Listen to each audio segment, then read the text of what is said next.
Benson melts down in Englewood again. YouTube enthusiast and sometime advocate for the homeless Regan Benson returned to the Englewood Civic Center on Monday night in order to confront the council over her alleged mistreatment at the hands of emergency dispatchers.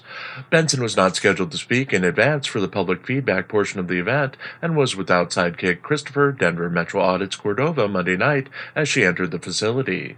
She briefly observed the 6 Englewood police officers who were on hand to deal with an ongoing undisclosed threat at the meeting, before focusing her attention on a man named Chris, who Benson claimed had been in a fight with a homeless individual Saturday night. In both Benson's version of the story and the story that Chris would later share in his remarks during the public feedback session, he arrived at a local Walmart Saturday night and heard screaming from people engaged with the homeless man who was having some sort of meltdown. He yelled at the man, who then ran over to him and hit him in the face multiple times before he could exit his vehicle.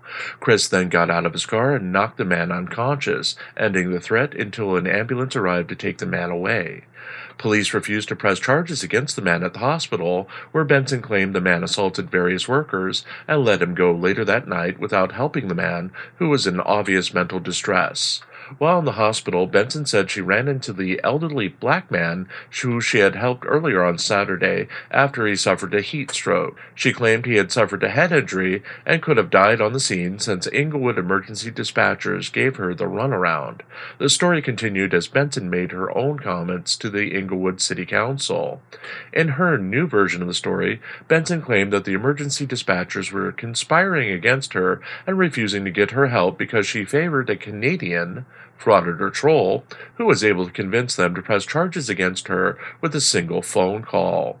The man she was helping on Saturday would have died not because she had refused to share pertinent information with the dispatchers, as she stated on her Saturday live stream, but because they were biased against her and refused to send an emergency vehicle to help the man because of that bias. The incident, in which Benson was charged with harassment and resulted in her temporary ban from the Englewood Library, was now an innocent interaction on her part.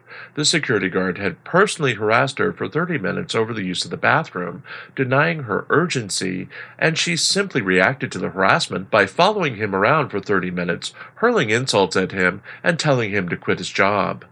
Benson's bizarre behavior continued as she decided to leave the meeting and walked up to Englewood Police Chief Sam Watson, who was sitting at the rear of the room listening to the meeting. The YouTuber started to confront him when he shushed her and indicated that he was watching the meeting. This was apparently classified as starting shit with Benson, and she decided to stand there filming him for another 30 minutes while insulting him to her live stream side chat before leaving the building. Benson complained about her safety as she exited the city council meeting room, and an allied security officer escorted her to her car. During the walk, Benson encouraged the man just to leave his post as it was late, and complained loudly about Watson to the guard. The livestream ended abruptly as Benson declared she had a better offer and had to leave immediately, ending another bizarre night in Englewood.